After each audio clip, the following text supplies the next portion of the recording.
Fachada do STF. A imagem duplicada descortina-se para as laterais. Imagem interna do plenário vazio. Em letras brancas, voltamos a apresentar. Direto ao plenário do Supremo Tribunal Federal para o início da sessão plenária da tarde desta quarta-feira. Podemos nos sentar. Sessão presidida pelo presidente do STF, o ministro Dias Toffoli, que senta-se ao centro da mesa em formato de U invertido. Ata da 42ª sessão extraordinária do plenário do Supremo Tribunal Federal, realizada em 6 de novembro de 2019. Presidência do senhor ministro Dias Toffoli, presentes à sessão os senhores ministros Marco Aurélio, Gilmar Mendes, Ricardo assessora-chefe do plenário, Carmen Lilian Oliveira. Roberto Barroso, Edson Fachin e Alexandre de Moraes. Ausentes, justificadamente, está em pé à direita do ministro Dias Celso Toffoli. de Mello e Luiz Fux. Procurador-Geral da República, doutor Antônio Augusto Brandão de Aras. Abriu-se a sessão às 9h51, sendo lida e aprovada a ata da sessão anterior.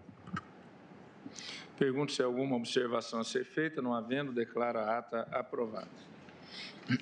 Ministro Edson Fachin, da relatoria de Vossa Excelência, com sustentações orais. Ministro Dias Toffoli. Apregou o item 1 da pauta, revisão criminal 5.475, procedente do Amazonas. Sendo o relator o ministro Edson Fachin e revisor o ministro Alexandre de Moraes. Encontram-se inscritos para falar pelo requerente, o doutor Kleber Lopes de Oliveira, e pelo requerido Ministério Público Federal, o senhor Procurador-Geral da República, Antônio Augusto Brandão de Aras. Ministro Edson Fachin, para o relatório. Pois não, senhor presidente, eminentes pares, senhor Procurador-Geral da República. Ministro Edson Fachin, sentado à esquerda, presentes, na ponta da mesa em formato de U invertido. Como haverá sustentações orais, farei o relatório quantum satis para que a matéria seja apreendida a fim de aurirmos as sustentações orais e após o debate sobre as questões trazidas nesta revisão criminal que Vossa Excelência vem de apregoar, presidente 5475, em que é requerente a Sir Marcos Gurgax. E a guisa de relatório, portanto, trata-se de revisão criminal em que se ataca acórdão condenatório proferido em 27 de fevereiro do ano pretérito pela primeira turma desta Suprema Corte, no âmbito da ação penal 935. O eminente ministro Alexandre de Moraes, relator daquela ação penal 935, em voto condutor proferido no âmbito da respectiva ação penal, sumariou desta forma os fatos imputados ao requerente. Cito, entre aspas, o trecho que creio sintetizar suficientemente a matéria. Disse o eminente ministro Alexandre de Moraes, a denúncia, na parte em que recebida pela segunda turma desta Suprema Corte, narrou que a empresa União Cascavel Eucatur, da qual era sócio acusado, o senador Sir Marcos Gurgax, obteve financiamento perante o Banco da Amazônia, BASA, Sociedade de Economia Mista, a qual competia a gerência do FNO, Fundo Constitucional de Financiamento do Norte, o qual, entre outras finalidades, servia à renovação da frota de ônibus de empresa do ramo de transportes. A referida operação financeira teria sido realizada mediante fraude, com envolvimento direto do acusado, que, na qualidade de diretor das filiais de Manaus, no Amazonas, e Ji-Paraná, em Rondônia, solicitou e obteve do mutuante a dispensa do aval de sua sócia majoritária, Andorinha, sociedade anônima, com base em informação inverídica. Além disso, continua o eminente ministro relator daquela ação penal. Além disso, segundo a exordial acusatória, os recursos oriundos do aludido empréstimo foram aplicados em finalidade diversa daquela que constava do contrato. Nesse ponto, relatou o Ministério Público que o BASA efetuou o depósito na conta corrente da Eucatur para o ressarcimento da aquisição antecipada de 7 chassis de ônibus fabricados em 2004. Entretanto, constatou-se que esses veículos haviam sido fabricados em 1993 e que a Eucatur, na verdade, apenas montou carrocerias, ano 2004, nos chassis por valores inferiores aos declarados.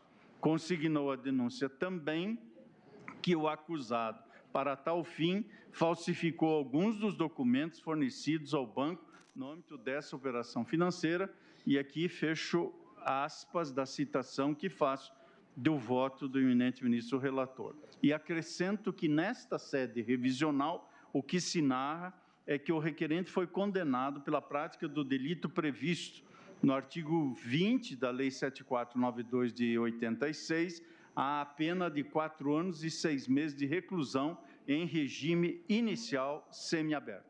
Aplicou-se, portanto, o tipo penal deste artigo 20, segundo o qual ali se prevê aplicar em finalidade diversa da prevista em lei ou contrato recursos provenientes de financiamento concedido por instituição financeira oficial ou por instituição credenciada para repassá-lo, pena reclusão de 2 a 6 anos e multa.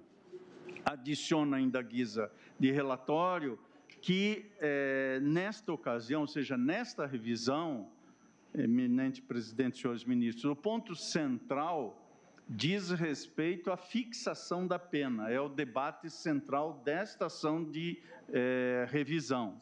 Articula a parte requerente que o acordo impugnado, e agora cito entre aspas, o segmento que me parece sumariar parcela substancial das razões da insurgência.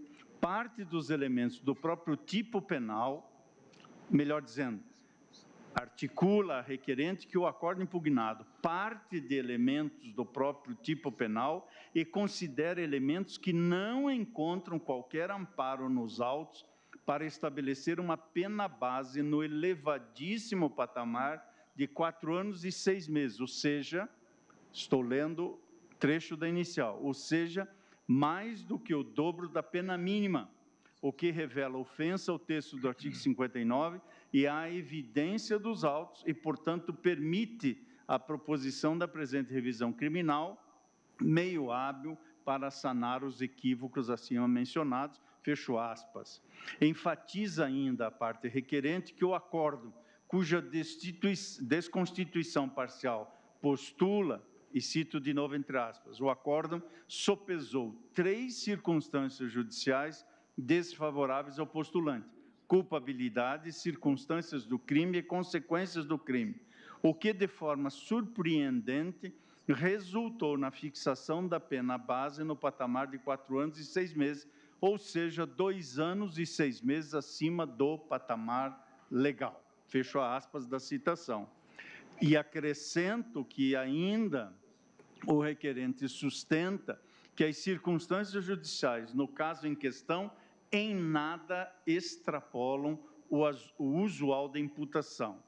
E, em seguida, faço a síntese dos 3 argumentos contra essas 3 circunstâncias. Primeiro, no que se refere à culpabilidade, a parte requerente suscita que as ponderações utilizadas em nada tornam a conduta digna de maior censurabilidade, até porque em momento algum se demonstrou que o postulante possuía experiência específica com financiamento bancário.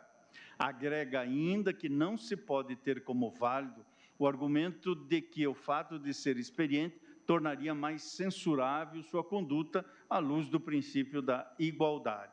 E, ademais, ainda quanto à culpabilidade, aponta que a ação de forma premeditada para receber valores oriundos do financiamento de modo a aplicá-los em outra destinação, nada mais é do que o tipo penal que está aqui em referência. Isso no que concerne à culpabilidade. No campo das circunstâncias atinentes ao delito pelo qual restou condenado, enfatiza que ao postulante jamais foi imputada a prática de qualquer crime contra a fé pública, de modo que não poderia ser a sua pena base aumentada em meras ilações referentes a esse tema.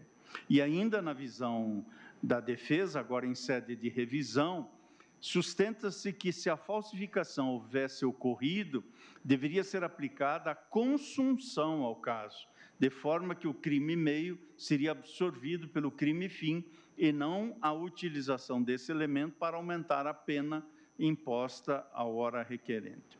E, por último dessas 3 circunstâncias, no que toca às consequências do crime, o argumento da defesa é aquele segundo o qual o suposto desvio de alto montante não ocorreu, na medida em que todos os veículos que teriam sido adquiridos de maneira indevida foram devidamente substituídos, estou lendo literalmente o que está na inicial, foram devidamente substituídos por novos antes do oferecimento da denúncia e até mesmo da abertura de inquérito. Por isso, na perspectiva da defesa, não há qualquer condição de se afirmar que a população da região norte foi prejudicada, tampouco que o objetivo de redução das desigualdades regionais tenha sido frustrado em razão de qualquer conduta do postulante. Também estou citando literalmente. Afirma ainda a defesa a impossibilidade de que se cogite de majoração da pena base em razão do montante recebido por meio do financiamento bancário ter sido inicialmente empregado em finalidade diversa. Notadamente, se o aludido financiamento restou integralmente quitado antes mesmo do oferecimento da denúncia, bem como objeto do contrato foi regularmente atendido. E ainda assim, nessa direção, a defesa sustenta, argumentando que, ainda que fosse cabível a exasperação da pena, embora inexista quanto específico a ser aplicado em cada valoração negativa de circunstância judicial, é certo que a aplicação não pode se afastar da razoabilidade e da proporcionalidade, o que definitivamente ocorreu no caso em tela, ou seja, ocorreu mácula com a errônea definição matemática do aumento de cada circunstância. Por isso, a defesa compreende que, no caso concreto, caso mantida a exasperação da pena base, deve ser utilizado 1/6 para cada circunstância considerada negativa. E aqui, além disso, senhor presidente Menendez Pares, vem o argumento acerca do arrependimento posterior. A defesa sustenta que teria restado comprovada nos autos a ocorrência de arrependimento posterior à luz do artigo 16 do Código Penal e que tal circunstância não teria sido devidamente observada quando do julgamento da ação penal, o que permitiria, portanto, ou que permite, na visão da defesa, sua análise em sede de revisão criminal, porque isso indicaria contrariedade à evidência dos autos e ao disposto na legislação penal. Por isso é que a defesa aponta que o dano mencionado na inicial acusatória foi devido e integralmente reparado ainda em 2005, vários anos antes do oferecimento da denúncia pelo Ministério Público. E mesmo que não se entenda aplicável o disposto nesse artigo 16, a defesa sustenta que deve ser, quando menos, considerada atenuante do inciso 3º, a linha B do artigo 65, também do Código Penal.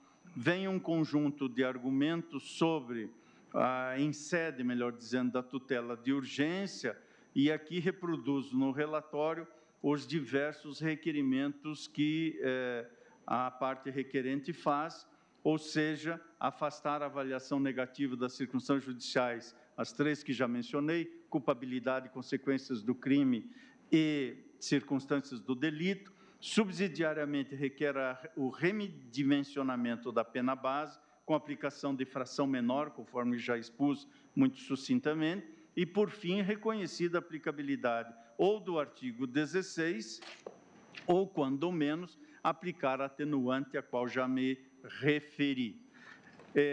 Em sede da tutela de urgência, a matéria foi examinada em petição autônoma e Revisão Criminal 5475, Assir Gurgex, contra Ministério Público Federal. 2018, vencido o eminente ministro Ricardo Lewandowski, este plenário concluiu pelo indeferimento. Vindo aos autos, a Procuradoria-Geral da República oficiou pelo não conhecimento da revisão criminal e, se apreciado ao mérito, pela improcedência.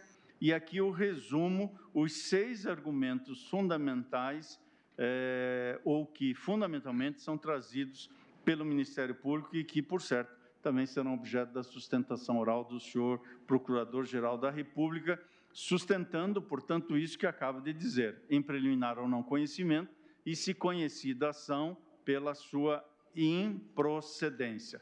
Os argumentos estão sumariados no âmbito do relatório, e o que sintetiza o Ministério Público, no ponto específico do arrependimento, é que essa figura jurídica seria incompatível com os crimes previstos na Lei 7492 de 86, tendo em vista o bem jurídico tutelado. O requerente, segundo a Procuradoria-Geral da República, não cumpriria os requisitos para a incidência da minorante do arrependimento posterior, tampouco da circunstância atenuante da reparação do dano. Este é o relatório que submeto ao eminente revisor e aos eminentes pares. Minucioso relatório. Pergunta ao revisor quanto ao relatório. Nada a acrescentar, presidente. Agradeço ao revisor, ministro Alexandre. Com a palavra, pelo autor do pedido revisional, Dr. Cleber Lopes de Oliveira. O advogado posiciona-se na tribuna que fica ao centro, de frente para os ministros. Excelentíssimo senhor presidente, excelentíssimas senhoras ministras, excelentíssimos senhores ministros, eminente procurador-geral da República, digna e laboriosa serventia.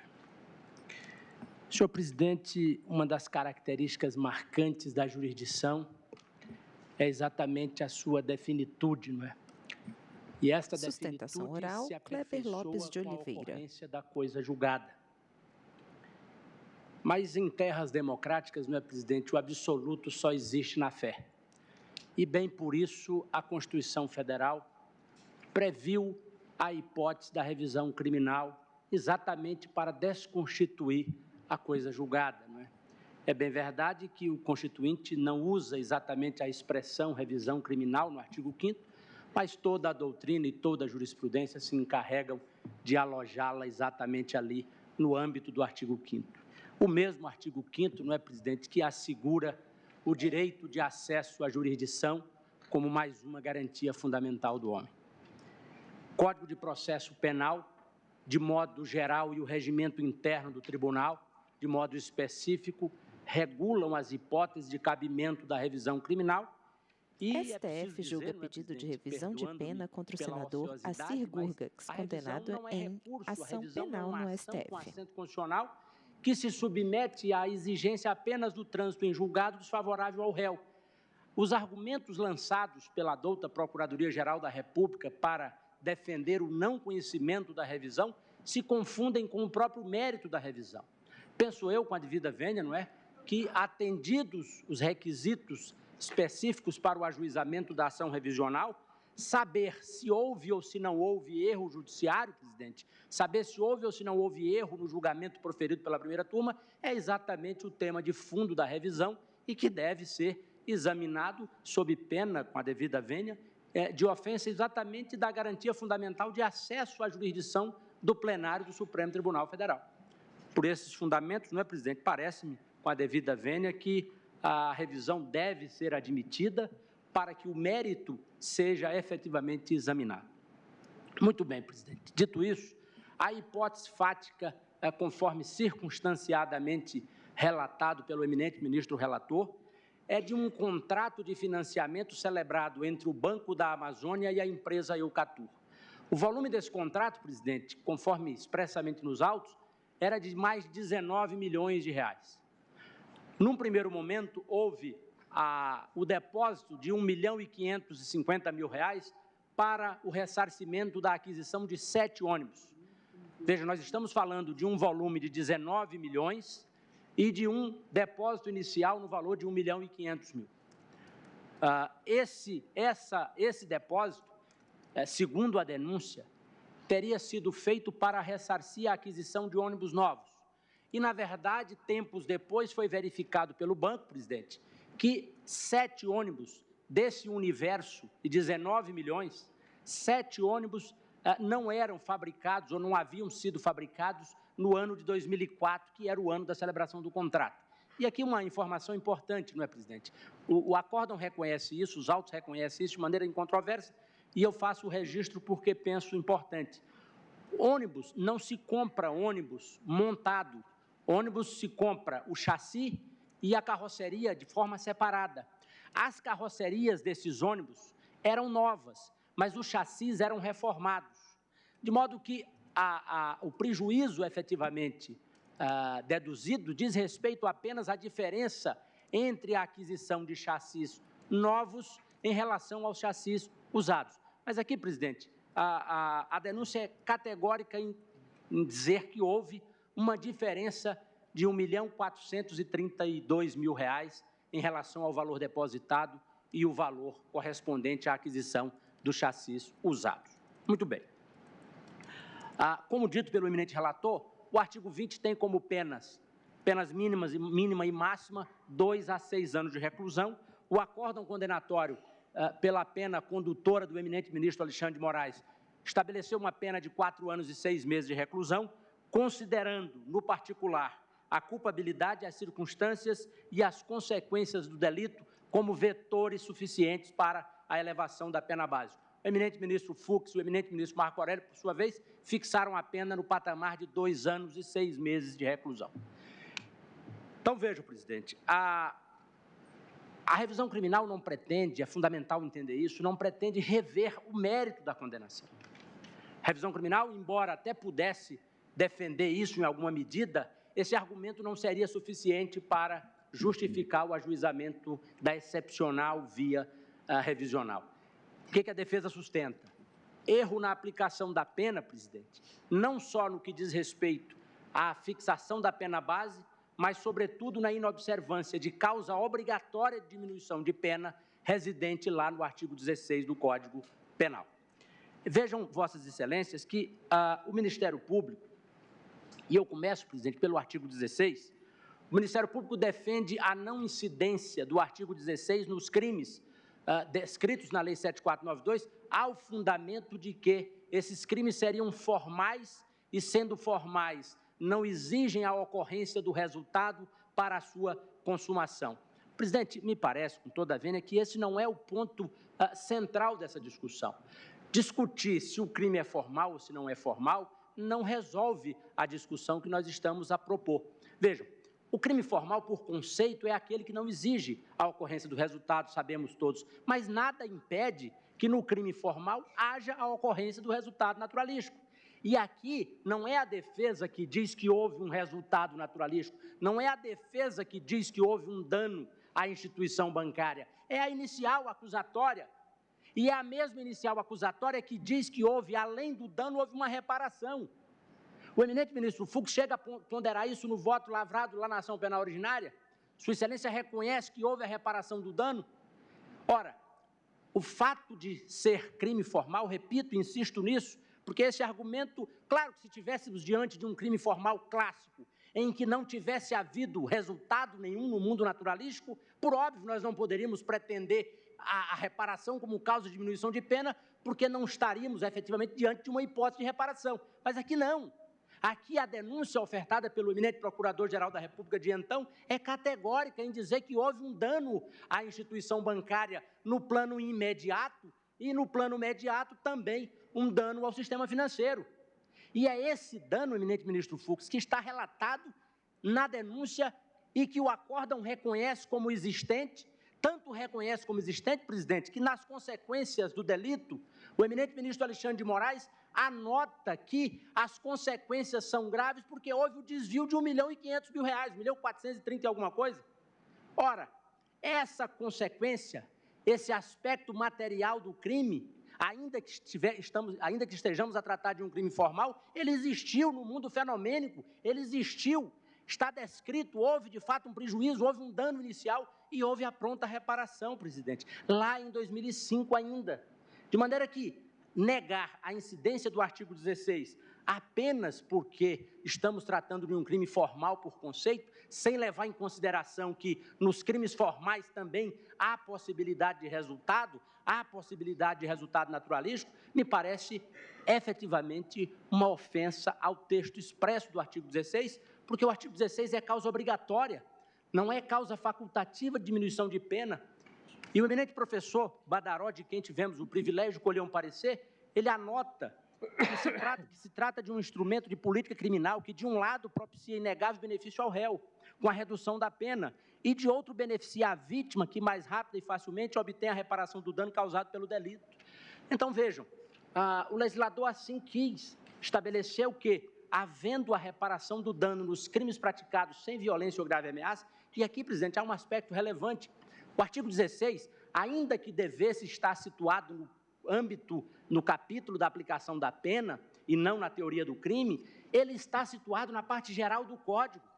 E o legislador não excepcionou, o legislador não disse quais eram os delitos que deveriam receber a causa de diminuição de pena. Se o legislador quisesse estabelecer esta causa de diminuição de pena para certos delitos, teria situado o artigo 16 em um capítulo específico do Código, ou teria feito a ressalva. O artigo diz apenas que nos crimes praticados sem violência ou grave ameaça à pessoa, a reparação do dano antes do oferecimento da denúncia implica a redução da pena. De maneira, não é, presidente, que não se pode admitir, na hipótese, a não incidência do artigo 16. Insisto isso, houve a descrição do dano e houve a reparação do dano, conforme reconhecido na denúncia e no acordo. Muito bem. O Supremo Tribunal Federal, presidente, em 2 ocasiões, pelo menos, no habeas corpus, no HC 98658, relatado pela ministra Carmen Lúcia, o Supremo examinou a hipótese de incidência do artigo 16 em um caso específico de gestão temerária. E a eminente relatora, conquanto não tenha deferido o benefício ali naquele caso, não o fez porque Sua Excelência entendia que não teria havido a reparação integral. Mas Sua Excelência não repeliu a hipótese de incidência do artigo 16 nos crimes contra o sistema financeiro. Em um outro precedente, não é, presidente, aqui do Supremo Tribunal Federal, relatado por Vossa Excelência, eminentíssimo presidente, o RHC 124.192, também ficou assentado. Era um crime do artigo 4º da Lei 7492, que também tem por conceito a natureza de crime formal. E está expresso na ementa desse acordo, presidente, a reparação do dano pode constituir causa de diminuição da pena quando se configurar o arrependimento posterior. Aliás, em sede de arrependimento posterior, é preciso assinalar que nós estamos tratando do arrependimento posterior que difere exatamente do arrependimento eficaz, que está situado no artigo 15 do Código Penal. Ou seja, eu só posso me arrepender daquilo que efetivamente já fiz. Ou seja, dizer que o crime estaria consumado porque é formal e por isso eu não poderia aplicar o artigo 16, pelo contrário, eu só posso aplicar o artigo 16 quando consumado o delito, sob pena da discussão ser deslocada para o âmbito do artigo 15. Estaríamos a tratar de desistência voluntária ou de arrependimento eficaz. Então, não é de arrependimento eficaz que se cuida, presidente. Não é essa a tese da revisão. A tese da revisão é: estamos admitindo a natureza formal da infração do artigo 20, estamos admitindo que ela estava consumada quando houve a reparação. O que a defesa propõe é que se reconheça, à luz do que está expresso na própria denúncia e à luz do que está expresso no acórdão revidendo, exatamente a compreensão de que houve efetivamente um dano. Vejam que, como eu disse antes, o eminente ministro relator, ao aplicar a pena, presidente, é expresso em estabelecer como consequências do delito exatamente o desvio de R$1.430 e poucos mil, que Sua Excelência, 1.456. Sua Excelência diz assim: devendo-se levar em conta também que a diferença entre o montante repassado pelo BASA para a compra dos chassis, R$1.522.500 e aquele efetivamente aplicado na aquisição de tais peças, R$65.625, o que corresponde a 75% do valor pago, percentual a cargo do mutuante, equivale a R$1.456.000. Registro que não se tem notícia de que destinação foi dada à sobra dos valores. Ou seja, o acórdão reconhece uma diferença de R$ 1.450.000 entre aquilo que foi depositado e aquilo que foi gasto pelo contratante. Essa diferença não pode ser outra coisa, não é, presidente, senão uma consequência naturalística do delito. Isso não é uma mera soma matemática, é uma consequência naturalística. E aí o que houve? A empresa notificada acerca da circunstância de que, embora as carrocerias fossem novas, 2004, os chassis dos ônibus eram 1993. A empresa imediatamente repara esse dano. E aqui só um parênteses, não é, presidente? É que em algum momento o Ministério Público Federal, a Procuradoria-Geral da República, propõe que não teria havido ato pessoal do requerente a justificar, então, a não incidência do artigo 16, que se trataria de uma causa pessoal de diminuição de pena. Ora, o requerente só é réu nesta ação penal, presidente, porque era sócio da empresa. Ele é considerado Revisão Criminal sócio, 5475, Assir Gurgax contra Ministério Público Federal. Que lhe coloca no polo passivo, haverá de lhe colocar na condição de responsável Sustentação pela oral porque a da pessoa que defesa, manda o ofício Kleber para o Lopes banco, de Oliveira. é um funcionário, um gerente, que não assinou sequer o contrato com o banco. Ou seja, o ato voluntário aqui não pode deixar de ser reconhecido apenas porque não foi o requerente, ele, quem assinou o ofício. A decisão de reparar o dano foi da empresa, e a empresa era o requerente. Se era o requerente para os fins da imputação penal, haverá de ser também o requerente para esse fim. Então, presidente, no que toca à aplicação da pena, a defesa sustenta, com todas as vênias, que o vetor culpabilidade, quando o eminente relator diz que ele agiu de forma premeditada, por intermédio de pessoa jurídica, e que era um empresário experiente, não me parece que esse aspecto seja suficiente para justificar uma culpabilidade tão acentuada, sobretudo se nós levarmos em conta que, o valor desviado era de pouco mais de 7% do valor, as circunstâncias são inerentes ao tipo e o desvio de R$ 1.452.000 foi devidamente reparado. Então, caso não entenda pela incidência do artigo 16, como também pela redução da pena para o mínimo, que se reconheça a atenuante do 65.3b do Código Penal, presidente. Muito obrigado. Agradeço, doutor Kleber Lopes de Oliveira. E agora, pelo Ministério Público, falará o Procurador-Geral, doutor Antônio Augusto Brandão de Aras. Senhor presidente, senhoras ministras, senhores ministros, senhor ministro relator, senhor advogado, advogadas e advogados presentes. O procurador está sentado à esquerda do ministro Dias Toffoli, no centro da Este mesa. representante Procurador-Geral da República ratifica a manifestação anterior no sentido do não conhecimento ou da improcedência total do pleito de revisão criminal. Contudo, bem descritos os fatos pelo eminente relator e da tribuna, o eminente advogado traz também a sua narrativa, se porventura for ultrapassado o conhecimento da revisão criminal, nesta sentada, este representante do Ministério Público Federal opina pela parcial procedência dos pedidos apenas e tão somente para reconhecer a incidência do Instituto do Arrependimento Posterior, com redução da pena em patamar a ser fixado por essa Corte Suprema, tendo em vista que, independentemente do resultado naturalístico, a doutrina e a julgados dessa egrégia Corte, no sentido de não afastar a incidência do arrependimento posterior disciplinado no artigo 16 nos crimes de natureza formal. É como pensa o Ministério Público nesta sentada, senhor presidente, senhor ministro relator, senhores ministros. Agradeço ao doutor Augusto Aras e devolvo a palavra ao relator para o seu voto. Senhor presidente, eminentes pares, princípio... STF julga pedido de revisão de pena contra o senador Assir Gurgax, condenado em ação penal no STF. Não estou lhe ouvindo, ministro. Ministro Marco Aurélio, desculpe, eu vou verificar o que está ocorrendo. O dever judicante me convoca.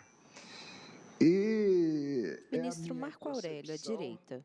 E simplesmente a minha concepção, integrando o colegiado julgador. O presidente interpreta o regimento interno teleologicamente, buscando o objetivo desse mesmo regimento interno. Então, considerados também numa interpretação sistemática, os artigos 76 e 77 do Regimento Interno, o que temos? Quem foi relator na origem e redator do acordo revisando não pode ser relator na revisão criminal. Quem foi, por acaso, se admitisse, revisor na origem, não pode ser relator na revisão criminal. A mesma coisa temos, presidente, com todo respeito e acreditando na equidistância absoluta do colega, nós temos em uma situação jurídica em que se atuou em relação ao julgamento que desagou no acórdão revisando, em que se atuou como relator, não pode ser revisor da revisão criminal, sob pena de surgir um contrassenso de dizer simplesmente, bem, não pode ser relator, mas pode ser revisor secundando o relator. Então, com todo merecimento que merece, sob a minha ótica, o ministro Alexandre de Moraes, entendo que é um vício na remessa do processo à Sua Excelência para atuar na revisão criminal como revisor relativamente a um acórdão que redigiu, mais relativamente a um julgamento em que atuou como relator e foi voto vencedor. Por isso, suscito, presidente, a necessidade de chamar-se, para que a organicidade do direito seja respeitada, chamar-se o julgamento à ordem e ter-se a designação de um outro colega como revisor, que se segue em antiguidade. É a preliminar que suscito. Eu havia, se me permite o relator, o revisor, Ministro Dias Toffoli. Até verificado agora há pouco essa situação, mas nós temos uma seguinte circunstância. Primeiro, que todos votam. Questão prática, todos votam. Então, quem foi relator e quem acompanha o relator vai votar na revisão criminal. Segunda questão que é colocada. O requerente jamais impugnou essa situação. O próprio interessado na revisão criminal não veio sequer por petição.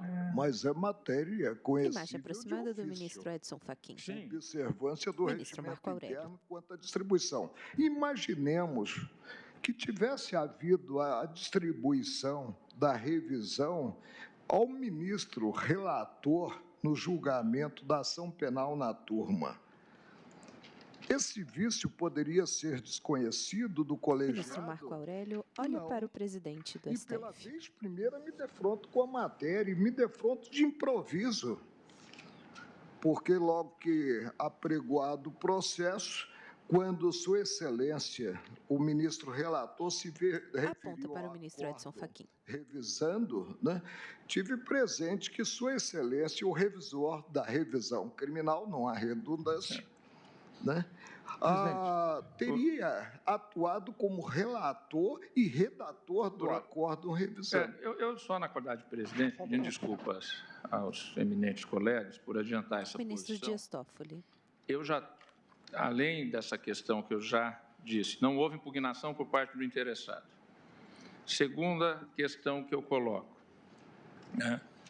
Nós temos a participação de todos os ministros no julgamento.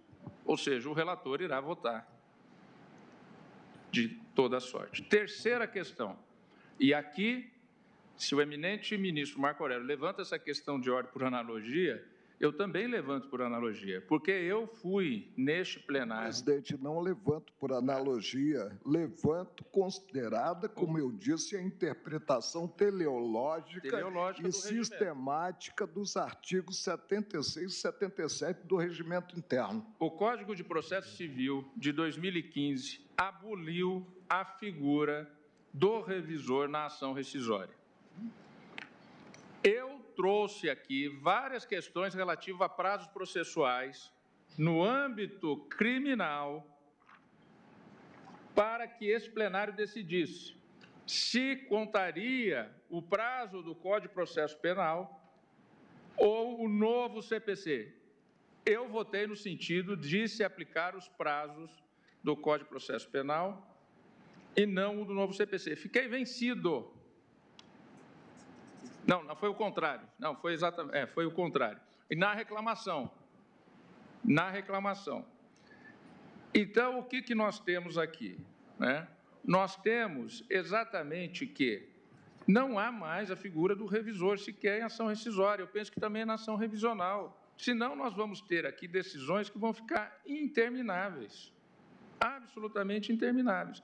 E na situação do caso concreto, inclusive, a pauta, ela está colocada por quê? Porque há uma revisão criminal trazida ao plenário deste tribunal em que há a pena sendo cumprida.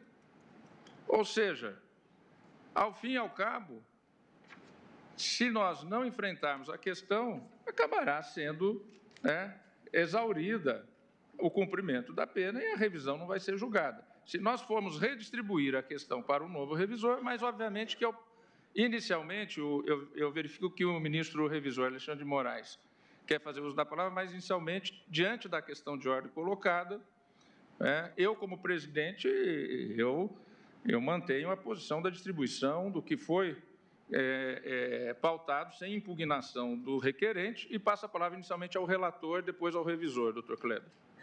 Senhor presidente, eu não houvera meditido sobre esse ponto, que agora vem ser trazido à colação para apreciação, mas entendo que os artigos 76 e 77 do Regimento Interno desse Supremo Tribunal Federal se referem à relatoria.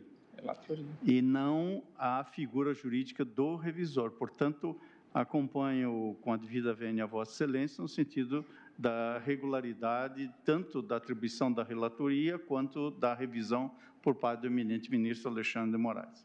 Ministro Alexandre. STF julga pedido de revisão de pena contra o senador Assir Gurgax, condenado em ação penal no STF. Ministro Edson Fachin, o artigo 76 impede que o relator da revisão criminal tenha sido ou relator ou revisor na turma, não o inverso.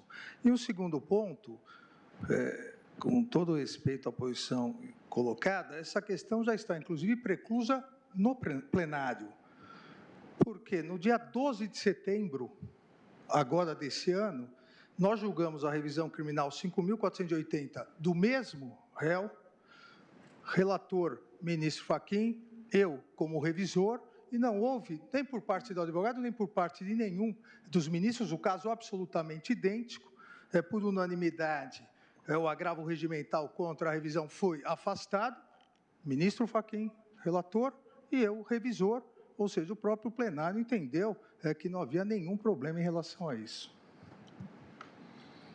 Eu vou colher os votos diante da questão colocada pelo ministro Marco Aurélio, e, desde logo, eu digo que é uma questão, inclusive, para nós abolirmos a figura da revisão, do revisor, seja em ação rescisória, seja em ação revisional. Não há mais sentido, até diante do princípio da celeridade processual, da eficiência da prestação judicional, que nós tenhamos a figura de revisor em ação rescisória e em ação revisional. E, presidente, hoje os autos eletrônicos, todos, na verdade, todos os ministros são revisores, porque todos têm o contato. Acesso aos elementos. Ministro Luiz Roberto Barroso, quanto à questão de necessidade ou não de nova redistribuição do revisor. Então, presidente, eu penso que se de fato existir revisor, Ministro Luiz Roberto Barroso, à direita, e eu prospectivamente ao lado do ministro Alexandre de Moraes. Que nós observássemos a não distribuição como revisor para quem tenha sido relator do processo. Acho que é uma observação que tem fundamento, ainda quando não normativo expresso, lógico. Porém, eu concordo com Vossa Excelência acerca da desnecessidade do revisor doravante. E por essa razão, eu estou acompanhando os votos que me antecederam. Ministra Rosa Weber. Foi em Vossa Excelência, pedindo vênia. Ministro Fux. Senhor presidente, desde que fixada essa tese da abolição do revisor, eu concordo com Vossa Excelência, mas sem essa fixação de tese, o regimento é inequívoco. Então, eu voto acompanhando a tese firmada por Vossa Excelência. E, a fortiori, o processo não apresenta nenhuma nulidade. Ou seja, Vossa Excelência afirmou que o Supremo Tribunal Federal já decidiu que não há revisor em ação rescisória, mutatis mutandis... ainda não decidiu isso. Mutatis mutandis, a revisão criminal é uma ação rescisória eu poderia, então, penal. Formular... Uma nova questão. Eu formularia uma nova questão. Ao invés de trazer em matéria administrativa, nós decidimos aqui, diante do que ficou decidido no novo CPC, nós, aqui por diante, não haver mais revisor, seja no âmbito de ação rescisória, seja no âmbito de ação revisional. Senhor presidente, eu peço a palavra. Mas não no caso concreto. Porque seria a regra fixada, ao contrário do que previsto no regimento, após o pregão do processo. Mas a presidente, eu peço a palavra. O ministro Luiz, só para o ministro Luiz Fux. Agora, eu acompanho Vossa Excelência, terminasse com a figura do revisor, mesmo porque eu sou de uma época em que os vogais votavam de gogó. Mas hoje em dia não. Os vogais trazem voto e, às vezes, votos mais longos do que o voto do relator. Bom, essa foi a queixa do ministro Joaquim Barbosa na P 470. Eu quero dizer, senhor presidente, que não vivemos no momento em que nós podemos subtrair salvaguardas dos acusados. O nosso regimento é expresso no artigo 23, diz o seguinte: há revisão nos seguintes processos: ação rescisória, revisão criminal, ação penal originária, previsto no artigo 5º, 1 e 2, recurso ordinário criminal, previsto no artigo 6º, inciso 3, a linha C.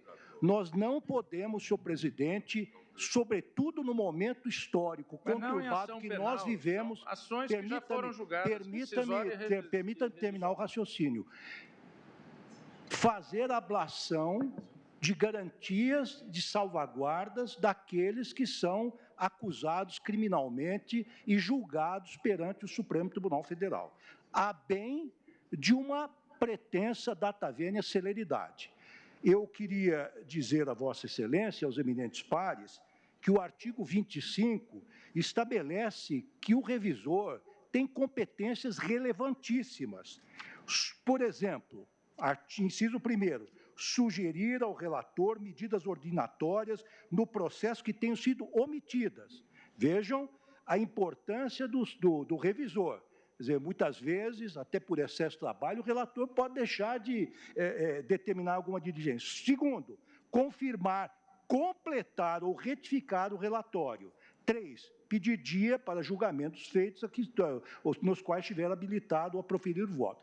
Eu lembro, senhor presidente, minha experiência como revisor na P 470, em que o meu voto prevaleceu muitas e muitas vezes, e há inclusive estatísticas que foram elaboradas pelo Conjur, em que o meu voto possivelmente tenha prevalecido em número maior de vezes do que o próprio voto do relator, pelo menos nos aspectos, digamos assim, individualizados das várias questões que foram levantadas. Portanto, senhor presidente, eu peço vênia a Vossa Excelência, dizendo que me coloco, desde logo, contrário à abolição da figura do revisor, e, se esta for a inclinação do egrégio plenário, eu alvitraria que esta matéria fosse sujeita ou submetida a uma reflexão maior, quiçá levada à comissão regimental e depois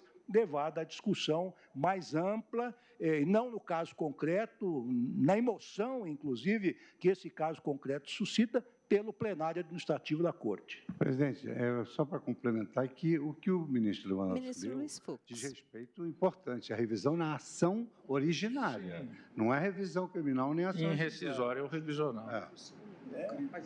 A ação rescisória e a revisional pressupõe já uma decisão do próprio órgão, o próprio tribunal. Ministra Rosa Weber. Eu já votei, senhor presidente, mas só para fazer o registro de que eu votei, não, talvez equivocadamente, no pressuposto que Vossa Excelência questionava o caso concreto. Sim. Eu acompanho Vossa Excelência. Eu não votei sobre a dispensa, eventual dispensa de revisor. Eu anoto que, quanto à questão de ordem formulada pelo ministro Marco Aurélio, existem 2 votos acompanhando Sua Excelência. O ministro Luiz Fux, o ministro Lewandowski acompanharam Sua Excelência, no sentido de, nesse caso, não, havia necessidade de revisor. Ainda não. Eu queria dizer, senhor presidente, o seguinte, então, já que Vossa Excelência ministro me dá a oportunidade Ricardo de retificar o entendimento dessa Igreja Presidência, eu quero dizer o seguinte, que, de fato, acompanho o eminente relator e, talvez, nesta visão prospectiva do ministro Barroso, no sentido que, sim, o artigo 75 e 76 se aplicam não só ao revisor, mas também ao relator, que, em termos de importância no processo, estão ombreados, estão no mesmo nível. No entanto, eu, sensibilizado pelo argumento do ministro Alexandre de Moraes, entendo que a matéria está preclusa, porque nós já, no mesmo caso, já examinamos uma revisão criminal em que esse assunto não foi ventilado e que a Corte, enfim, se dobrou a esse tipo essa decisão de Vossa Excelência. Mas a preclusão é no caso concreto? Não, mas é no mesmo, com relação ao mesmo a revisão, mesmo revisor, caso idêntico, exatamente. E o mesmo réu. Então, é uma sobreposição, é a segunda revisão com o mesmo objeto, com a mesma causa de pedir? Não acredito, não acredito.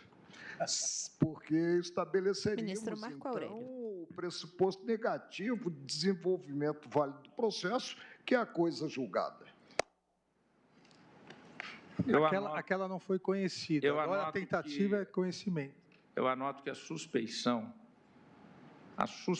de um julgador tem que ser apresentada até o momento em que vai se iniciar o julgamento. Se a suspeição, não é suspeição, eu tem que ser apresentada a fortiori a questão de um revisor. Não é suspeição. Por conta de uma não vamos confundir instituto. Direito é ciência. Direito é ciência, não é coisa de leigo. Eu verifico que o doutor Kleber Lopes está na tribuna. Vocês gostariam de fazer uso da própria pergunta ao relator, se permite? Ouço com prazer. Presidente, eu queria dizer ao tribunal, se é que isso tem alguma importância, que, em tese, eu até acho que a ponderação do ministro Marco Aurélio tem fundamento lógico, como disse o ministro Barroso, mas no caso concreto, o eminente ministro Alexandre já estudou o processo, já tem voto produzido, irá votar, como Vossa Excelência disse, e quem está preso tem pressa. Tem um cliente preso há um tempo significativo, e ainda que correndo o risco, presidente, de algum prejuízo, a minha intuição com a devida vênia é de que esse processo seja julgado, porque, como eu disse, quem está preso tem pressa, e a redistribuição desse processo, com todas as vênias, certamente levará ao julgamento para o ano de 2020, e a angústia de quem está preso, como eu disse, é muitas vezes maior do que a liturgia do processo. Presidente, eu queria ter uma tranquilidade. Saber de viva voz do ministro Alexandre de Moraes se ele tem o segundo motivo, além dos 4-1, para ficar aborrecido comigo. Ministro Marco Aurélio, só os 4-1 já são motivo suficiente para uns 2 anos. Ministro Alexandre de Moraes sorri. Iremos todos torcer. Presidente, tem um dado, agora surgiu no dia 23 pelo Brasil. Surgiu um dado importante. Ministro Luiz Fux. Qual é a razão de ser desse dispositivo? Isso é uma ilação do legislador. Ele imagina que o relator, em sendo o mesmo, ou o revisor, que, em sendo... ele fala do relator. Em tendo participado, eles farão questão de fazer prevalecer o seu voto.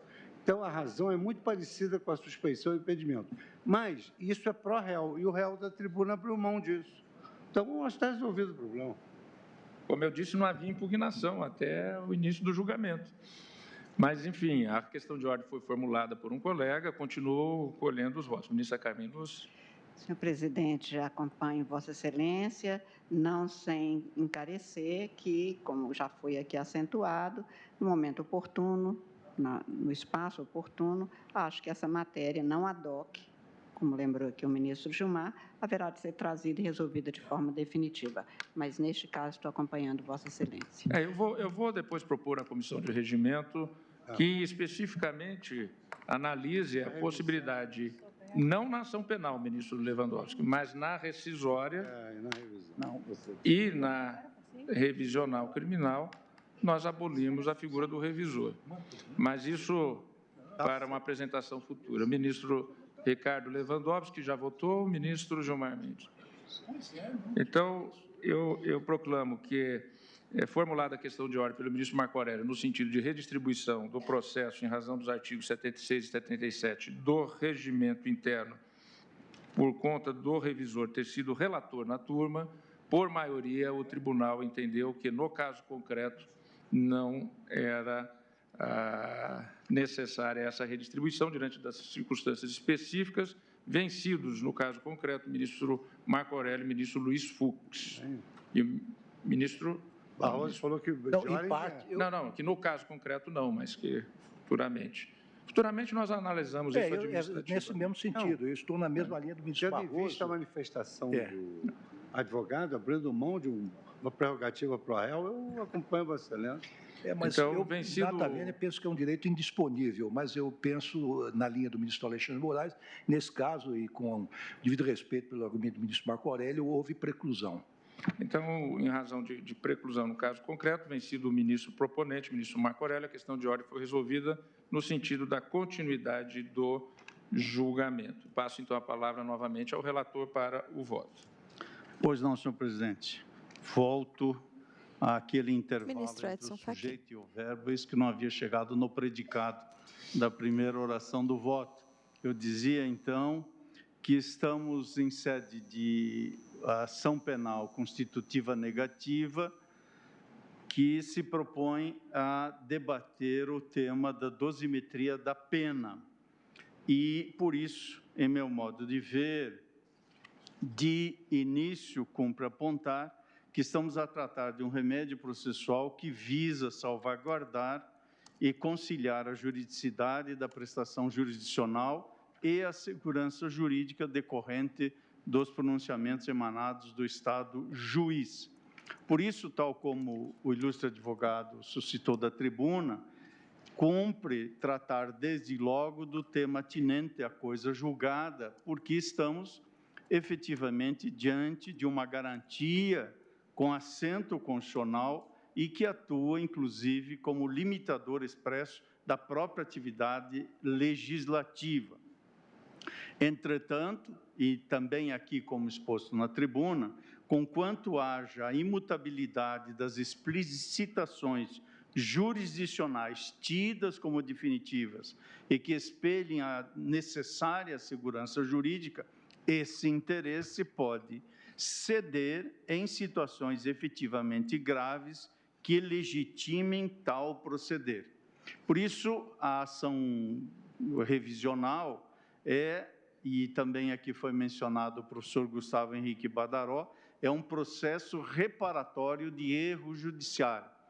O ilustre professor utiliza essa expressão em seu Manual dos Recursos Penais, que aqui cito.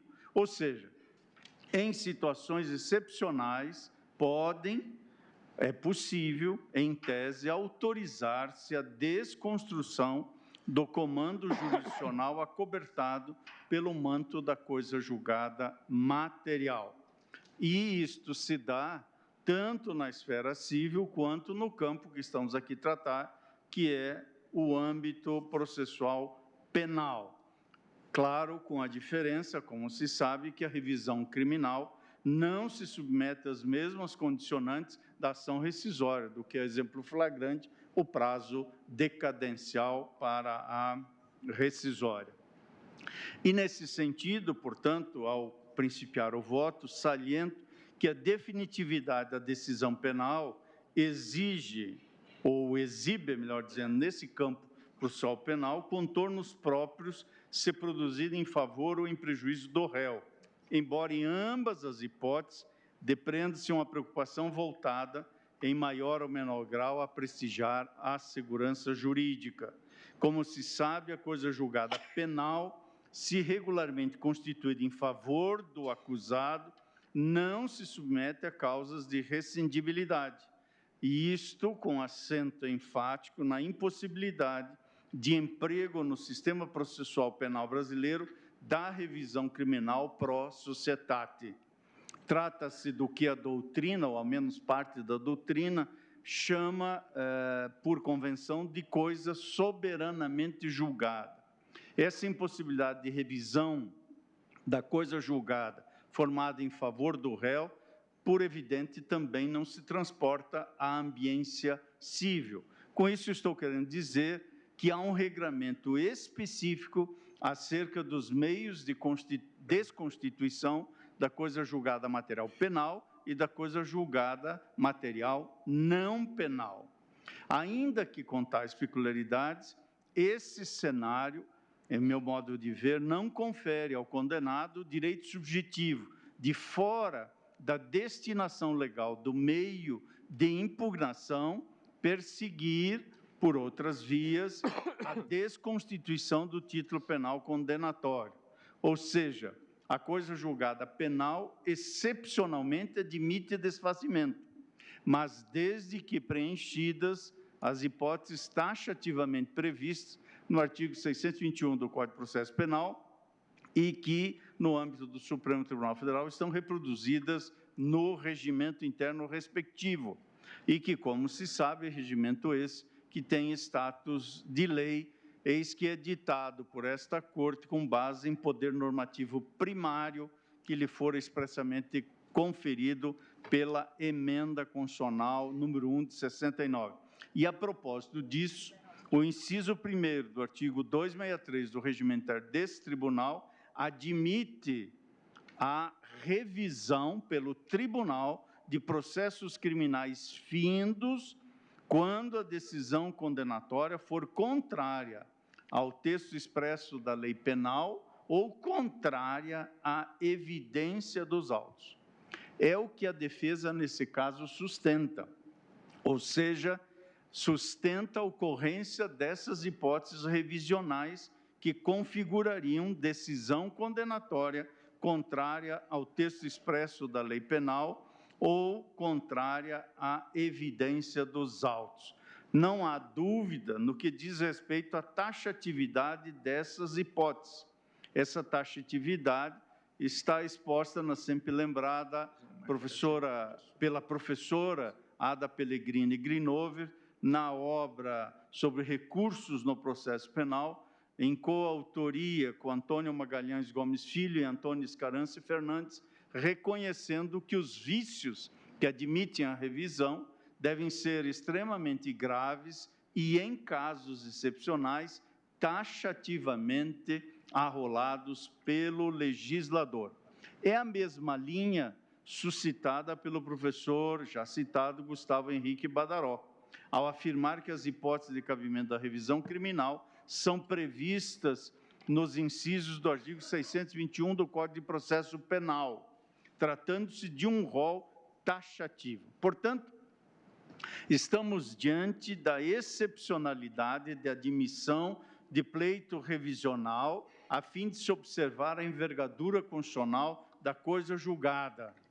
É que, partindo dessa premissa, a dissolução de coisa julgada material não se alcança mediante simples pedido de reexame do quadro processual. Como eu disse ao início, trata-se de ação penal constitutiva negativa à revisão e, portanto, não se coaduna a contemplar inconformismo com a decisão condenatória. Por isso, o ônus da prova que a doutrina suscita nesse âmbito deve ser cumprido pela parte requerente, eis que aqui há de se fazer a desincumbência deste ônus para a dissolução da coisa julgada material. STF julga pedido de revisão de pena contra o senador Assir Gurgax, condenado em ação penal no STF. Que evidentemente há dissonâncias. Voto relator, ministro Edson Fachin. Não há dúvida que é o ônus processual do requerente ater-se às hipóteses taxativamente previstas em lei. E é o ônus da parte requerente demonstrar que a situação processual descrita autorizaria o juízo revisional. Portanto, a exceção impõe que a parte se desincumba deste ônus. Esta Suprema Corte, em alguns precedentes que trago à colação, já reconheceu que a revisão criminal não atua como uma espécie de sucedâneo de recurso de natureza a propiciar a veiculação do inconformismo para fim de obter um novo julgamento, como se fosse a revisão uma mera veiculação de pretensão recursal. Por isso, a revisão possui pressupostos de cabimento próprios que não coincidem com a finalidade de nova avaliação da decisão condenatória. Eu estou citando como precedente a revisão criminal 5437, julgada nesse Tribunal Pleno, em 7 de dezembro de 2014, da relatoria do saudoso ministro Teori Zavascki, onde se assentou: a revisão não é instrumento viável para a mera reiteração de teses jurídicas já vencidas na jurisdição ordinária, nem para simples revisão de matéria probatória. E no habeas corpus 114.164, também o saudoso ministro Teori, perante a segunda turma, julgamento de 3 de novembro de 2015, assentou que o objetivo da revisão criminal não é permitir uma terceira instância de julgamento ou uma segunda apelação. Por isso, não cabe ao tribunal reverter a condenação mediante o afastamento de interpretação de prova aceitável e ponderada, ainda que não a melhor, disse o saudoso ministro Teori, neste habeas corpus 114.164. Nesse caso, é importante que se tenha presente, e assim se pode inferir dos pedidos formulados pelo requerente, que o objeto desta avaliação não coloca em causa o cabimento ou admissibilidade de quaisquer instrumentos recursais.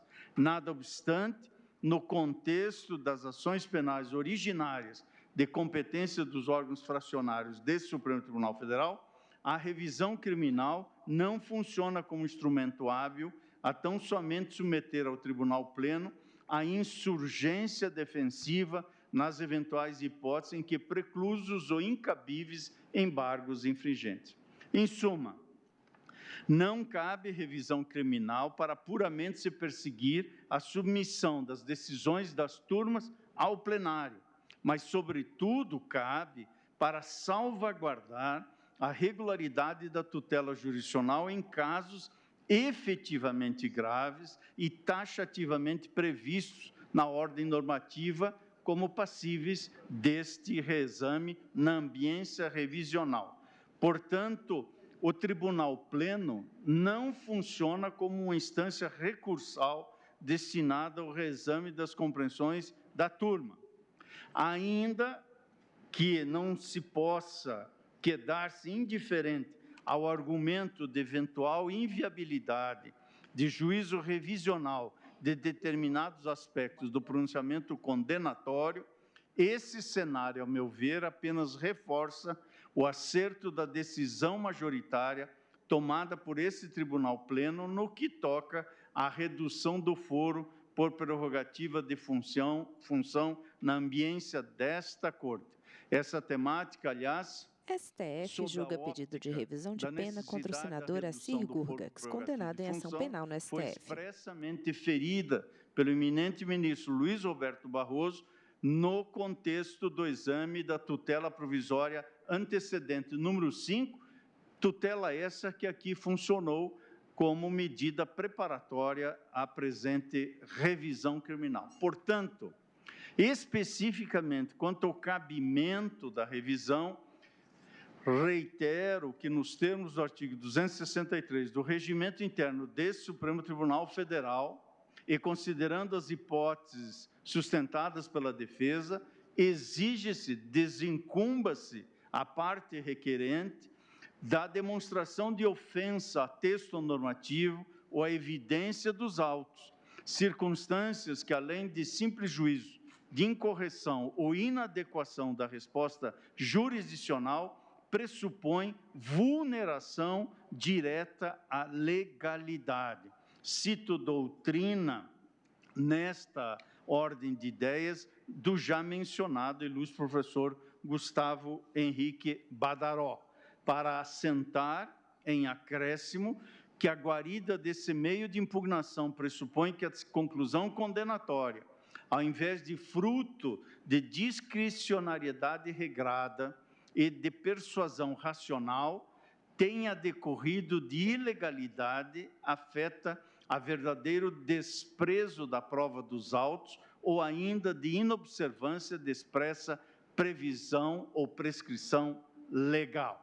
Em outras palavras, a análise empreendida em sede de revisão criminal, que funciona, como se colhe de parte da doutrina, como um juízo revisor em sentido estrito, se cinge a aspectos de legalidade da condenação proferida sem lastro jurídico ou probatório, o que não corresponde à avaliação que é levada a efeito em sede de apelação, onde há um juízo revisor em sentido amplo, em que também é possível o reexame aprofundado da suficiência das provas ou ainda de melhor interpretação do direito aplicado ao caso concreto. Esse ponto de vista está sustentado em diversas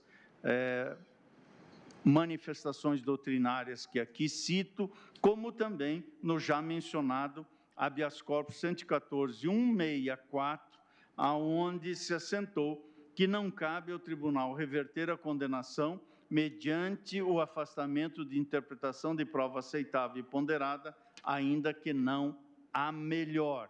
A do ilustre professor Nilo Batista, na sua obra Decisões Criminais Comentadas, a afirmação segundo a qual a evidência dos autos só pode ser alguma coisa que resulte de uma apreciação conjunta e conjugada da prova, de modo que, acrescento, de modo que se reclama que as provas apontadas pela defesa subtraiam substancialmente a aptidão demonstrativa dos elementos remanescentes que chancelaram a condenação. Por isso, articular provas que poderiam harmonizar-se com a tese revisional não atende por si só ao figurino legal excepcional que legitima a desconstituição da coisa julgada penal condenatória. Cito doutrina sobre este ponto especificamente de diversos autores aqui mencionados que corroboram a inadequação da revisão criminal para o fim de solucionar controvérsias razoáveis acerca da valoração da prova ou do próprio direito. Menciono, portanto, diversos autores e da tradicional jurisprudência desta Corte, menciono precedentes desse Supremo Tribunal Federal, a exemplo, recurso extraordinário 103.269, relator, o eminente ministro Moreira Alves, onde se assentou que só há decisão contrária à evidência dos autos quando não se apoia a ela em nenhuma prova existente no processo, não bastando, pois, para o deferimento da revisão criminal, que os julgadores desta considerem que o conjunto probatório não é convincente para a condenação.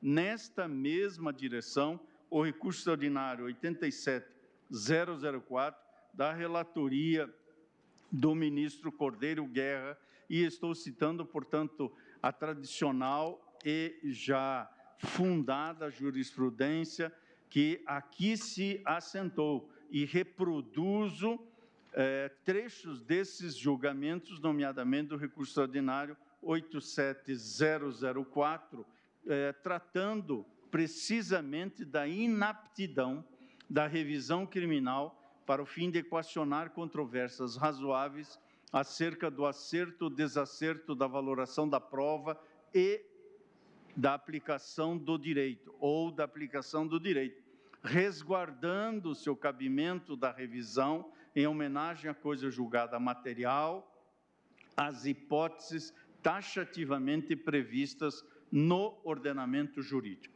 Essa é a introdução do voto, senhor presidente, e agora migro para a matéria subjacente a esta revisão, que diz respeito precisamente à dosimetria da pena. O cerne da controvérsia aqui reside em aspectos atinentes à aplicação penal e não ao juízo de culpabilidade em si mesmo. Nós estamos a tratar, portanto, de argumentos sobre a dosimetria da pena. E como já se tem presente, e inclusive reiterado, em habeas corpus 97256 da relatoria do eminente ministro Aires Brito, nesse tribunal pleno, o processo de individualização da pena é um caminhar no rumo da personalização da resposta punitiva do Estado, desenvolvendo-se em 3 momentos individuados e complementares, o legislativo, o judicial e o executivo. E nessa espacialidade é que se apresentam as 3 etapas distintas da individualização da pena. Menciono aqui a doutrina de Guilherme de Souza Nutt, que fala precisamente desta dimensão trifásica, por meio da qual se define a dosimetria da pena.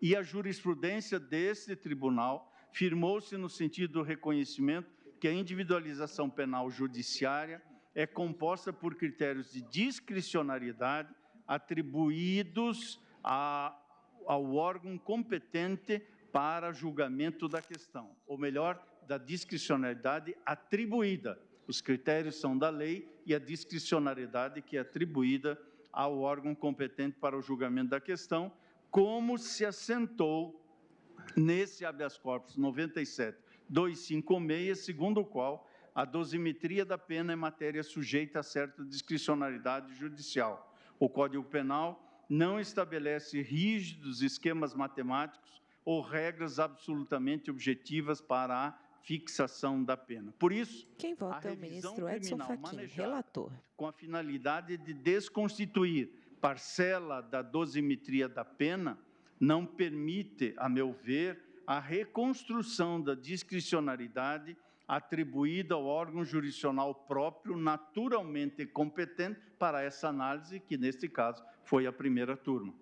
É que quando o assunto reside em aplicação da pena, a atividade do Supremo Tribunal Federal, em verdade, se circunscreve ao controle da legalidade dos critérios utilizados com a correção de eventuais arbitrariedades, como assentou aqui também o saudoso ministro Theory, já no habeas corpus 128.446. STF julga pedido de revisão de pena contra o senador Assir Gurgax, condenado em ação penal no STF. Atinentes ao reexame da matéria são ainda mais acentuadas na hipótese do manejo de revisão criminal, instrumento processual que, além de subordinar-se ao crivo discricionário do órgão julgador que proferiu o título condenatório, destina-se à sempre excepcional desconstituição da coisa julgada material. Em outras palavras, o exame realizado em sede de revisão criminal, que, como sabemos, é o juízo revisional em sentido estrito,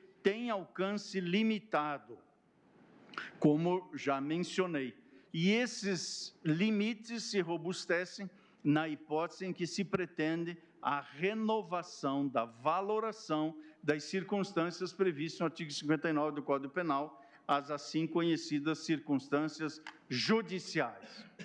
E, nessa medida, como se sabe, a primeira fase da dosimetria da pena é o momento em que o juiz, à luz das particularidades do caso concreto, examina em linhas gerais a maior ou a menor culpabilidade do agente, compreendida como juízo de reprovação concretamente considerado. É a primeira parte da irresignação posta nessa revisão, o tema da culpabilidade.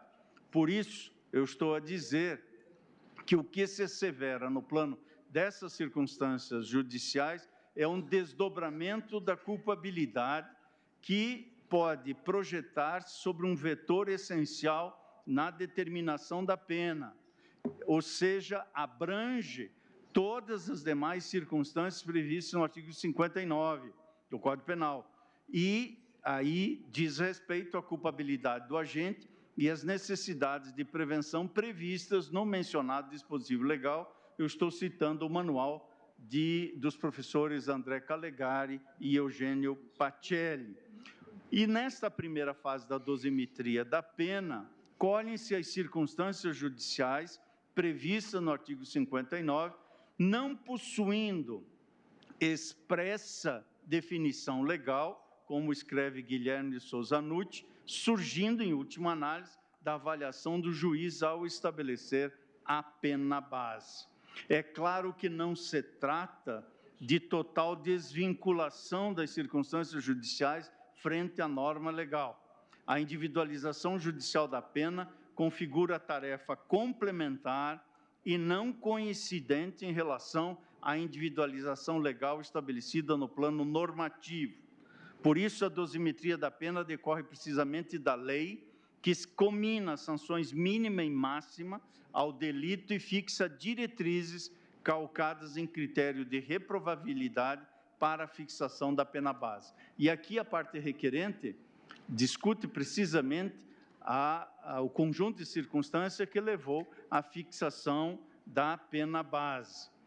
Nesta dimensão, o que estou a enfatizar é a total excepcionalidade de acolhimento de pretensão dessa natureza, ou seja, de pretensão formulada para reexame da dosimetria da pena, sobretudo na espacialidade das circunstâncias previstas no artigo 59, condicionada essa demonstração a vício de juridicidade. Por isso, na linha da inadequação da revisão criminal para alcançar simples rejulgamento de aspectos atinentes à discricionariedade judicial na fixação da pena, eu tomo a liberdade, senhor presidente em exercício e vice-presidente desse tribunal, ministro Luiz Fux, para citar Vossa Excelência em afirmações que fez quando aqui julgamos aquela tutela provisória de número 5. Disse Vossa Excelência, me permito citar, entre aspas, senhor presidente, muito embora na turma tenha votado pela condenação uma pena menor, isso não me legitima em um instrumento excepcional de revisão criminal em que se utiliza outro instrumento processual excepcional, a tutela antecipada, a me retratar e conceder uma revisão criminal como se houvesse um alto grau de solidificação da decisão por uma ilegalidade flagrante.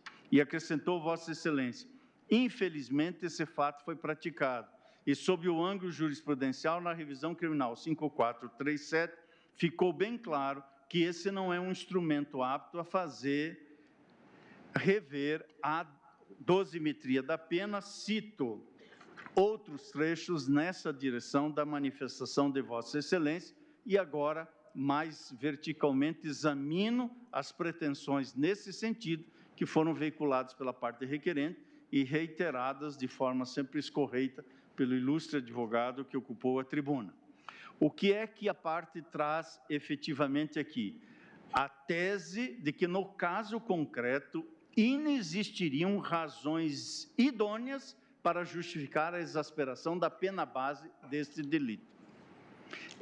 E quanto a isso, estou a principiar este ponto reconhecendo que é certo que o Estado juiz não pode sopesar negativamente circunstâncias inerentes à tipificação. Já estão nas elementares do tipo, evidentemente não podem ser sopesadas. Eis que já foram tais circunstâncias previamente valoradas no momento da edição da norma penal incriminadora, que é a etapa legislativa da individualização da pena, o que levaria, como se reconhece em muitos casos, à incidência de um bis in idem. Parto dessa premissa, mas nada obstante, também colho da doutrina que, ultrapassando a barreira do mínimo indispensável para a configuração do tipo básico, escreveu na sua obra Individualização da Pena Guilherme de Souza Nucci, o restante pode e deve ser avaliado como circunstâncias peculiares do caso, a merecer ponderação na fixação da pena. E a respeito dessa valoração negativa das circunstâncias judiciais, o que fez a primeira turma, à luz do voto condutor do eminente ministro Alexandre de Moraes, nesta ação penal 935, que são as razões que levaram à exasperação da pena base. Me permito reproduzir o ponto denominado pena base, e cito, entre aspas, o voto condutor do eminente ministro Alexandre de Moraes. Para a fixação da pena base, diz Sua Excelência, revela-se acentuada a culpabilidade do réu. Deveras, o acusado agiu de forma premeditada como expoente de um concerto criminoso que, por intermédio de pessoa jurídica na qual figurava como protagonista, envidou esforços para receber os valores de financiamento concedido a juros subsidiados pelo Banco da Amazônia, a quem cabe a gerência do Fundo Constitucional de Financiamento do Norte, que, de antemão, sabia seriam empregados em destino diverso do estipulado no acerto contratual. Nesse desiderato, envolveu terceiros que, alheios ao programa criminoso, serviram de instrumentos ao seu sucesso. Além disso, conforme consta em seu sítio pessoal na internet e também dos apensos que integram o processado, o réu é de longa data um empresário experiente. Só na Eucatur, disse o eminente ministro, então relator, atuava há mais de 20 anos, conforme o documento incerto, as folhas 408 do apenso 5, fundador de várias empresas, além de ter sido prefeito do município de Ji-Paraná entre 1º de janeiro de 2001 e 4 de abril de 2002 e presidente do Sindicato das Empresas de Transporte de Passageiros do Estado do Amazonas, Sinetran, o que lhe acentua o desvalor da ação, porquanto tinha mais condições de pautar sua conduta de acordo com a norma do que comerciantes inexperientes de atuação restrita e que nunca participaram da vida pública. Continuou STF julga pedido de revisão de pena contra o senador Assir Gurgeks, condenado em ação penal no STF. Quem vota é o relator, ministro Edson Fachin. O desvio de finalidade dos valores financiados viabilizou-se mediante a prévia falsificação material de 7 documentos particulares, notas fiscais, e 14 documentos públicos, para que indicassem a aquisição de bens de preço e qualidade superiores aos que efetivamente foram comprados pela pessoa jurídica dirigida pelo réu. Tal modus operandi provocou um dano colateral à fé pública, amesquinhando o sentimento coletivo de confiança nos referidos instrumentos de facilitação do tráfego jurídico. Esse fato revela serem graves as circunstâncias do crime, que desbordaram dos elementos normais do tipo penal e militam, portanto, em prejuízo do acusado. E acrescentou ainda Sua Excelência o relator: verifico que as consequências do delito igualmente ultrapassam o figurino combatido pelo núcleo do tipo penal, o que justifica a exasperação da pena base.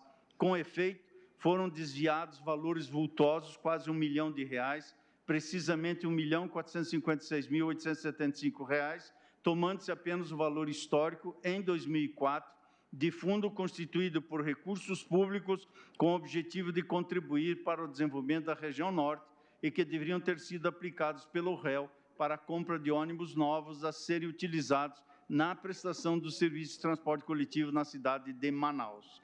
Aplicando-se sobre tal montante uma correção monetária conservadora, chega-se a um total desviado de R$ 2.945.702,31 em valores atuais pela correção do IGPM, efetuada pelo sítio eletrônico do Banco Central, o que evidencia, concluiu nesse trecho o ministro Alexandre, o alto grau de reprovabilidade da conduta, na medida em que frustrou de maneira relevante a consecução de um dos objetivos fundamentais da República Federativa do Brasil, traduzido na redução das desigualdades regionais, faz outras considerações e conclui: com tais considerações, fixo a pena base em 4 anos e 6 meses de reclusão. Encerro aqui a citação, que acho oportuno que seja feita, do voto que é, de algum modo, arrostado nesta revisão criminal. E digo, então, na percepção que trago à colação ao debate neste colegiado, que, em relação à culpabilidade, a meu ver, foram ponderados diversos aspectos, nem todos abarcados de modo específico pelo inconformismo veiculado pela defesa, quais sejam premeditação, proeminência do requerente, envolvimento de outros sujeitos, inclusive pessoa jurídica, prévia experiência do requerente em atividades empresariais, sindicais e estatais. Tais peculiaridades, de acordo com o convencimento motivado da primeira turma, evidenciaram o acentuado desvalor da ação concretamente atribuída ao então acusado, bem como a intensa exigência de comportamento diverso ao adotado. Quanto às circunstâncias do crime, considerou-se negativamente a ocorrência de falsificação de documentos públicos e privados, aspectos que desbordariam do indispensável a configuração típica e igualmente indicariam maior reprovabilidade da conduta. Embora a defesa classifique a falsificação como mera ilação, é certo que o tema foi examinado de modo aprofundado e exauriente, tendo a primeira turma, à luz da análise de diversas provas, firmado conclusão nesse sentido.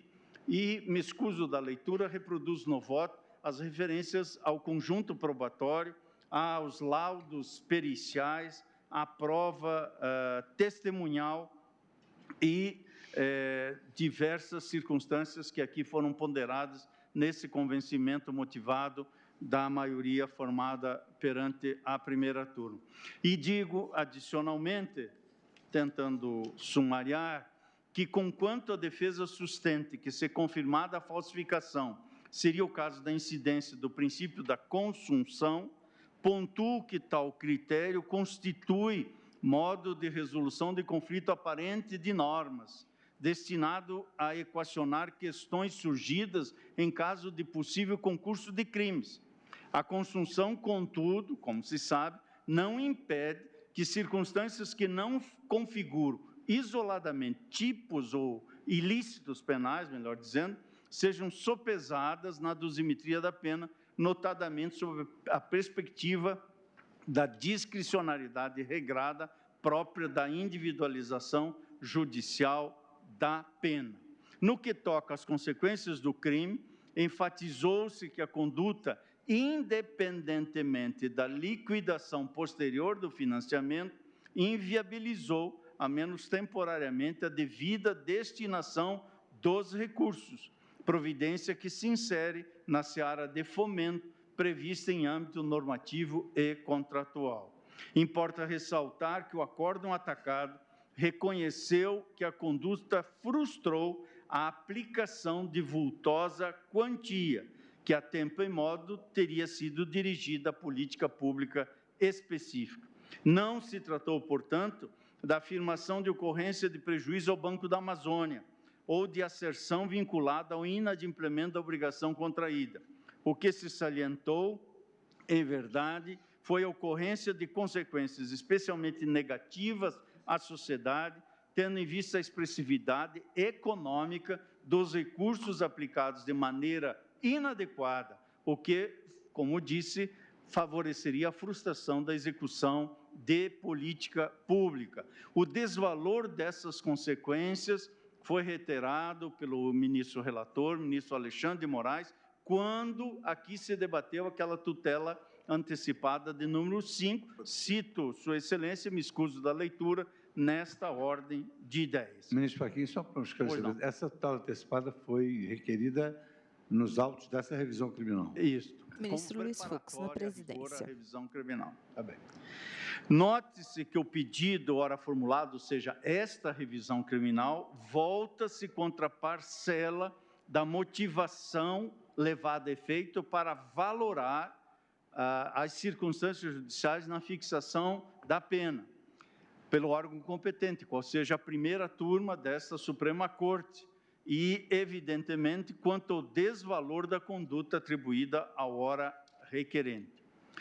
Em síntese, as particularidades da conduta atribuída ao requerente, bem como as condições subjetivas do condenado, segundo o convencimento motivado da primeira turma, indicariam maior censurabilidade.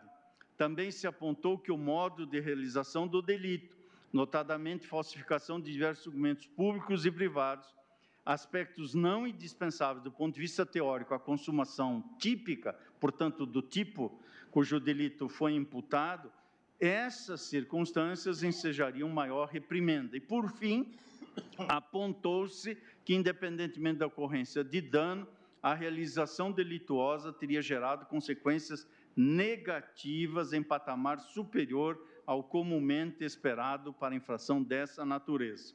Tais considerações, afetas à suposta maior reprovabilidade da conduta e de circunstâncias que indicariam maior gravidade, foram concretamente examinadas e, em meu ver, desbordam dos elementos essenciais àquela adequação típica.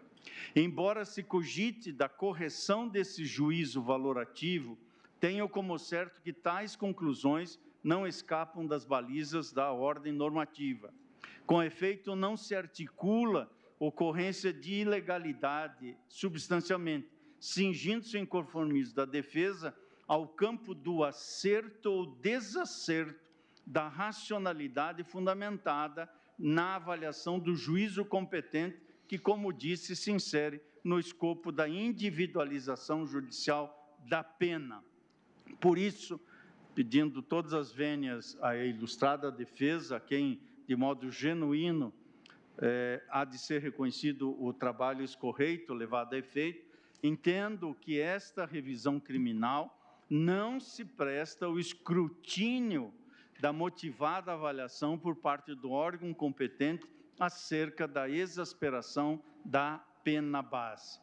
E ainda que se adentrasse a esse tema de incremento da pena base, a exasperação respectiva não guarda a necessária relação com o número de circunstâncias judiciais desfavoráveis, na medida em que, longe da dimensão aritmética, a dosagem da pena, especialmente na primeira fase, guarda vinculação com critérios próprios de censura penal, que subordinam ao motivado exame judicial, aspecto não sujeito a prioristicamente a fórmulas matemáticas. E, por isso, raciocínio diverso poderia ser empregado em caso de incidências de agravantes ou causas de aumento de pena. Entendo, por isso, que não há como empreender juízo exato da correspondência entre quantidade de circunstâncias judiciais desfavoráveis e a repercussão na fixação da pena. E aqui cito novamente doutrina, cito precedente de julgamento levado a efeito perante a mesma primeira turma, em 7 de dezembro de 2018, no habeas corpus 162, 141, em sede de agravo regimental, da relatoria da eminente ministra Rosa Weber, onde se assentou precisamente essa direção, que a legislação penal não estabelece rígidos esquemas matemáticos ou regras absolutamente objetivas para a fixação da pena. Dito isso, examino, já arrumando para a conclusão, dois últimos aspectos, a questão da minorante e, por consequência, o arrependimento posterior. A defesa pleiteia a incidência da minorante atinente ao arrependimento posterior, à luz do artigo 16 da disciplina inserida no Código Penal, segundo o qual, nos crimes cometidos sem violência ou grave ameaça à pessoa, reparado o dano ou restituída a coisa até o recebimento da denúncia ou da queixa, por ato voluntário do agente, a pena será reduzida de 1 a 2/3. A defesa suscita isso na revisão e reiterou da sustentação oral o cabimento da ordem normativa que emana deste artigo. Pois bem, examino este ponto, assentando, em primeiro lugar, que, ao meu ver, é incontroverso nos autos que o delito previsto no artigo 20 da Lei 7492 é de natureza formal, prescindindo da consumação da ocorrência do assim conhecido resultado naturalístico. E aqui entendo que há controvérsia minimamente razoável acerca da compatibilidade entre os delitos formais e o arrependimento posterior. E, nos autos, o Ministério Público assentou, e reproduzo literalmente, que o arrependimento pós-factum, benéfico preconizado pelo artigo 16, só pode ser aplicado no crime material, pois tem como pressuposto para o seu reconhecimento a reparação do dano ou a restituição da coisa, indicando claramente a natureza. Acrescentou a Procuradoria da República em manifestação nos autos. Quando reconhecido com base no artigo 16, só é possível arrependimento posterior no crime material, quando por previsão da própria figura típica, aí sim, tanto no material quanto no formal. E reconhece que não é desconhecida a corrente doutrinária no sentido de que a minorante do arrependimento posterior é aplicável a todos os crimes indistintamente, desde que não praticados com violência ou grave ameaça à pessoa. E conclui o parecer do Ministério Público nos autos. Não obstante, divergência doutrinária ou jurisprudencial, não há cabimento à revisão criminal, fecho aspas da citação. E digo que, de fato, a revisão criminal fundada no desprezo a texto normativo à evidência dos autos não é meio adequado para solucionar controvérsia dessa natureza calcada em interpretação razoável da norma penal. E ainda que se admitisse a compatibilidade entre arrependimento posterior e crime formal, o voto condutor proferido pelo eminente ministro Alexandre de Moraes atribui a terceiro a correção da destinação do financiamento, inferência que sequer se questiona, disse Sua Excelência o relator. Em 12 de agosto de 2015, Revisão Criminal 5475, Assir Gurgax contra o Ministério Público Federal. Remeteu o ofício ao BASA. Neste momento, vota o relator, ministro Edson Fachin. Teriam sido equivocadamente incluídos no pedido de liberação do crédito e requerendo a substituição dos veículos por outros. O crime já se encontrava há muito consumado, é o que afirmou o eminente ministro Alexandre de Moraes. E nessa mesma direção, tenho como percussiente a observação do Ministério Público acerca da exigência da pessoalidade e voluntariedade da reparação implementada. Diz o artigo 16, ato voluntário do agente. Aspectos que não teriam sido observados no caso concreto, e aqui reproduzo trechos do voto do ministro Alexandre de Moraes, que ressaltou não ter sido o requerente Assir Gurgax quem providenciou a substituição dos veículos desconformes objeto do financiamento. O requerente não se desincumbiu de provar que Assir Gurgax agiu lhe representando, portanto, sem lugar ao benefício penal, cito entre aspas. E aqui concluo este ponto dizendo que, embora não se desconheça a existência de entendimento doutrinário em que se propugna caráter objetivo da reparação do dano para fins de configuração de arrependimento posterior, a interpretação que confere a minorante contornos de uma espécie de sanção premial associada à expressa exigência legal de ato voluntário do agente são aspectos que não permitem o reexame pretendido pela via da revisão criminal. No tocante à incidência da causa atenuante, há um pedido subsidiário da defesa, à luz do artigo 65 do Código Penal, que é a segunda e última circunstância que analiso, até mesmo em homenagem aos diversos argumentos que foram trazidos à colação, por isso peço escusa por ter me estendido, mas é o exame que, quando menos na fundamentação, homenageia, ainda que não acolha, os argumentos manejados pela parte requerente por sua defesa técnica. Prevê o artigo 65, são circunstâncias que sempre atenuam a pena. Inciso 3º, ter o agente, a linha B, procurado por sua espontânea vontade e com eficiência. STF julga pedido de revisão de pena contra o senador Assir Gurgax, condenado em ação penal no STF. Reparado ao dano. Quanto a isso, observo que a referida causa atenuante, mais do que voluntariedade, exige espontaneidade da vontade, circunstância não aferível de plano, visto que, segundo constou do acordo impugnado, a reparação seria fruto de ato de outrem, com efeito, assim como ocorre no caso de arrependimento posterior, exige-se pessoalidade na reparação para fins de legitimação da redução de pena, na medida em que a reparação deve ser imputada ao agente. Ademais, a lei penal impõe que tal ação ocorra logo após o crime, sendo que a substituição dos bens objeto de financiamento teria ocorrido após cerca de 9 meses da consumação do delito.